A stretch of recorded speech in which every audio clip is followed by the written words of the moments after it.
in and stay in the forest, killing boars.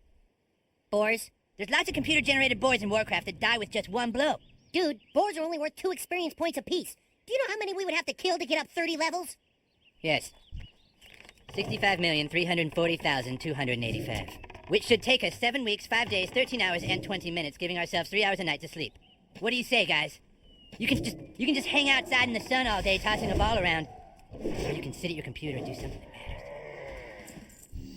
Hey everybody, this is Brian7474 back to give you another classic World of Warcraft guide. Today I'm going to be showing you how to get from level 1 to level 40 as fast as possible on the Horde side of World of Warcraft Classic. I'll make a part 2 which shows between level 40 and level 60 with the same sort of methods of leveling up. For now though, let's begin. We're going to begin by just leveling up in your starting area, no matter what race you are, all the way up to level 10. The idea is going to be to do quick and easy quests to get to level 10 as soon as possible.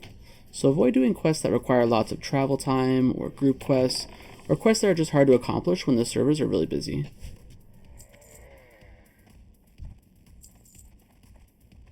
Once you reach level 10, you're going to want to grab 4 professions: Herbalism, Mining, Cooking, and First Aid at your local major city.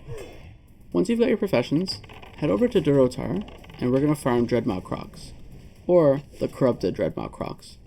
Whatever is closest to you and whatever you see the most of, it doesn't really matter. You can find these guys just along the west coast of Durotar, along the river between Durotar and the Barrens.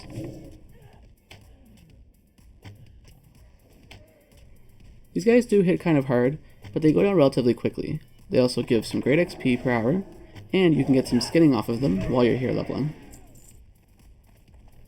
You're going to want to grind on these Dreadmaw Crocs up until level 15. Then we'll move over to the next spot. Up until level 15, you'll be getting approximately between 12 to 14,000 XP per hour in this spot.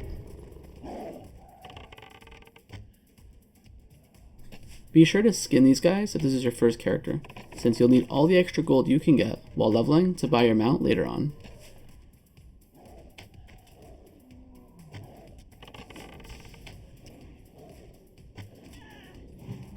Next we're going to hit up this northwest corner of the Barrens, called the Dry Hills, to farm Harpies between level 15 and level 18. With most classes you're generally going to want to beat these guys down one at a time, as they do hit kind of hard in groups.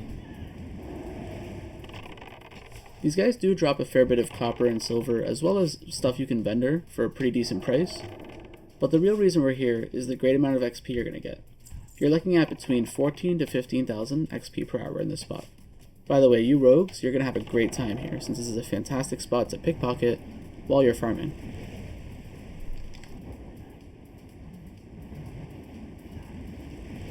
Once you've hit level 18, head to this lower area of the Barrens. I know most people tend to choose to farm at Northwatch Keep around this point, but I found it more profitable and less busy at these bristleback boar guys. You can expect approximately 17,000 XP per hour while grinding here, but be very careful, as it's very easy to aggro additional mobs, which will just wipe you easily. Something I'd also suggest is picking up the quest Consumed by Hatred at the crossroads off of Mankrik. You should also probably grab the quest Tribes at War, which is at Camp Tarajo in the Barrens. These two quests together will fetch you about 4,000 extra XP, as well as a bit of extra profit on the side. Plus, by doing Tribes at War, you can finally do the quest to turn in any blood shards you get, which will give you a little bit of a buff once in a while. Because of this blood shard quest with the buff, I wouldn't necessarily recommend selling them unless you really don't care about that buff. These guys will also drop wool cloth and silver. If you're a rogue, once again, this is a fantastic place to pickpocket for extra silver while you're farming. Something you'll notice in this guide is that I've tried to make a decent mix of humanoids for pickpocketing and beasts for skinning, so that we could always do one or the other based on your class. I also highly recommend focusing on checking for herbs in the area and mining nodes if you see them on your map. Always keep up with your professions to maximize profit while leveling. Once you reach level 22, head south to where you can find these Razorfen Quill Boars and kill these guys up until level 24. These guys will give some pretty good loot with a chance of BOE drops, as well as give about 19k XP per hour. This spot also just so happens to be another great place to pickpocket and make bandages. There's also a ton of herb spawns here, so you want to make sure you grab those herbs when you see them. There's one major difference in this spot compared to the last one. and that's there's a lot of stealth enemies in the area. So please be aware that stealth enemies can pop out at any time. It's very important to be aware of your surroundings, check to see if you're ever in combat, and just in general, avoid getting hoarded by a bunch of stealth enemies. It's really annoying and you'll probably get wiped. At level 24, you're going to leg it to Hillsbrad Foothills. Here we're going to be killing beasts, like bears and spiders in this spot, just south of Tora Mill. Now that we finally ditched the Barrens, from this point on, you're going to be killing just these bears and spiders in this spot until level 24. This will be a great spot to level skills like skinning, and I guess cooking if you've been leveling that on the side, but I haven't really been talking much about that this video. Be aware that the poison done by these spiders is actually kind of significant if you're low on HP.